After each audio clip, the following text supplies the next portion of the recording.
সুজিত বাবুর যে কার্যকলাপ সেগুলো আমরা লক্ষ্য করছিলাম। সেগুলো খুবই আমাদের কাছে খুব সন্দেহজনক একটা জায়গা তৈরি করেছে। আমরা বারবার সঠিক হিসেবটা দেওয়ার জন্য আমাদের সমস্ত কাউন্সিলররা বারবার গিয়ে আমরা রিকোয়েস্ট করেছি যে আপনি আমাদের যে বিভিন্ন ওয়ার্ড ওয়াইজ যে খরচগুলো আপনার দপ্তর থেকে দেখিয়েছেন তার তো একটা সত্যতা থাকবে। তো আমার ওয়ার্ডে যদি আপনি 15 লক্ষ টাকা দেখাচ্ছেন কিন্তু অ্যাকচুয়াল হিসাব হয়েছে 7 লাখ টাকা, তাহলে এই ব্যাপারটা কেন হলো একটু বলুন। এই জায়গাটা নিয়ে একটা তর্কাতর্কি হয়েছে, এইটুকুই শুনেছি। কাউন্সিলরকে এইভাবে অপদস্থ করেছে, এটা খুবই লজ্জার এবং আমরা খুব ভীষণভাবে অখুশি এই ঘটনায়। যাই হোক, যেটা আমি বলতে চাইছি যে এই যে বারবার পৌরসভাতে ধরুন আপনারা আসছেন, পুলিশ প্রশাসন আসছে, মানে বলা যায় এখানে একটা অস্থির অবস্থা।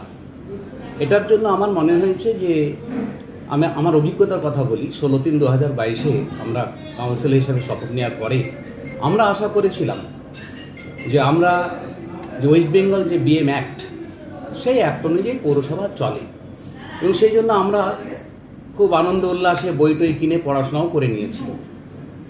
ধরুন একটা বোর্ড অফ কাউন্সিলার্সের মিটিং হয়, CICর মিটিং হয়, অর্থাৎ কোনো ঘটনা, কোনো উন্নয়নমূলক আলোচনা CICতে আলোচনা হয়, সেটা BOCতে সমস্ত কাউন্সিলররা তারা মতামত দিয়ে একটা সিদ্ধান্তে উপনীত হয়, সেই রেজুলেশন অনুযায়ী কাজ হবে।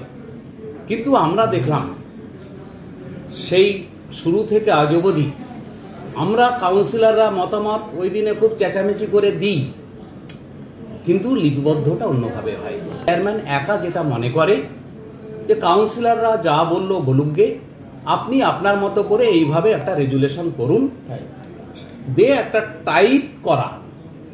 আমাদের তো রেজুলেশন ম্যানুস্ক্রিপ্ট থাকে একটা হাতে লেখা, সেটা আমাদের কোনোদিন দেয় না এবং সেটাকে সম্পূর্ণ তার ভিন্নতা করে একটা নতুন ধরনের একটা রেজুলেশন তার মতো করে তার পছন্দের মতো কয়েকটি ওয়ার্ডকে কাজকর্ম দেয়। আমাদের সঙ্গে ভীষণভাবে একটা বিচারিতা করছে। আমরা আশা রেখেছিলাম যে এই চেয়ারম্যান একটা নিরপেক্ষ দৃষ্টিভঙ্গি নিয়ে সকল কাউন্সিলরকে সমানভাবে কাজ ভাগ করে দেবে। খুবই হতাশ। যেমন ধরুন অন্তর্দয় কার্ডের মতো একটা খুব বড় ব্যাপার, 675টা অন্তর্দয় কার্ড হয়ে গেল এই পৌরসভা থেকে।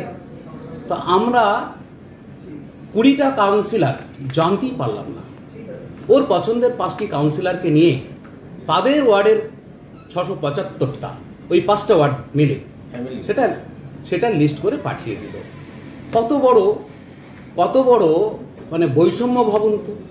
তাহলে একটা চেয়ারম্যান কাউন্সিলরদের আলোচনার ভিত্তিতে একটা লিস্ট তৈরি করে সেটা জমা করবে, এটা আমরা আশা করেছিলাম।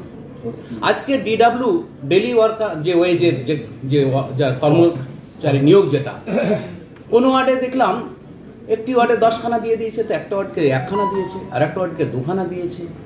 এবং এগুলো দিতে গেলে তো একটা BOCতে আলোচনা করতে হবে যে মোট এতগুলো DW আমরা নিয়োগ করব সরকারি জিও মেনে, এবং আপনারা কে কটা দেবেন দিন, তাতে একটা স্বচ্ছতা থাকবে।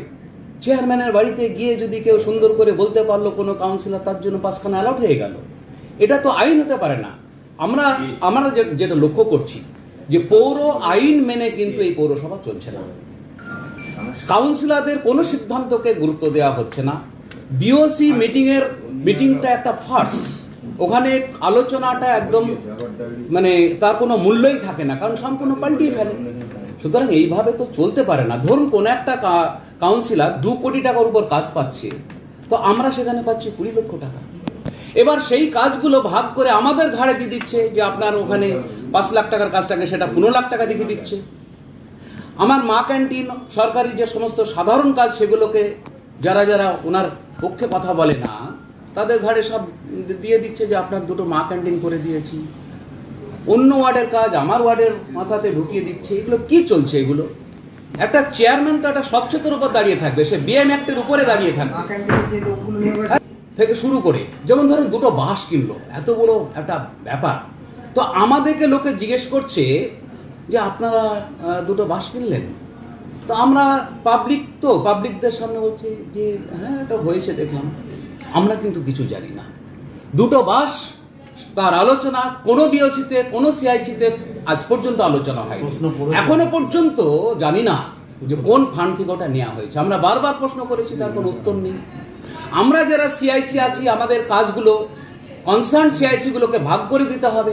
পিডাব্লিউডি তার পিডাব্লিউডি কাজ করবে, জল তার জলের কাজ করবে, ডেডবার্থ তার ডেডবার্থের কাজ করবে, কনজারভেন্সি তার কনজারভেন্সি কাজ করবে। এগুলোকে সব সেন্ট্রালাইজ করে নিয়েছে, নিজে একা সব করে। আপনারা তো গত দিনের বিবৃতি নিয়েছেন আমাদের কনজারভেন্সির অসীম বাবুর কাছ থেকে। তিনি তো বললেন যে আমি কিছুই জানি না, সব তো চেয়ারম্যান একা করে। পৌরসভা শুধু একমাত্র চেয়ারম্যানই সব করবে, তো আমাদের কাউন্সিলরদের কোন প্রয়োজন আছে? বিওসি মিটিং এর কোন প্রয়োজন আছে? সিআইসি মিটিং এর কোন প্রয়োজন আছে? আমাকে বুঝতে পারি না। সুতরাং এত অস্বচ্ছতা নিয়ে, এত অসৎ মনোভাব নিয়ে, এত একনায়কতন্ত্র মনোভাব নিয়ে, ইউনিল্যাটারাল সিদ্ধান্ত নিয়ে পৌরসভা চলতে পারে না তার বিরুদ্ধে। কারণ আমরা দায়িত্ববাসীকে আমাদের পৌর পরিষেবা পৌঁছে দিতে হবে। সেক্ষেত্রে চেয়ারম্যানের একনায়কতন্ত্রের কারণে আমরা পৌরবাসীদেরকে সঠিক পরিষেবা দিতে পারছি না। খুব দুর্ভাগ্যের করছি, যাতে করে আমরা সমহারে, আমরা সমবন্টন নীতিতে আমরা কাজগুলো পেয়ে যেন আমরা পৌর পরিষেবাটা তুলে দিতে পারি ওয়ার্ডে ওয়ার্ডে।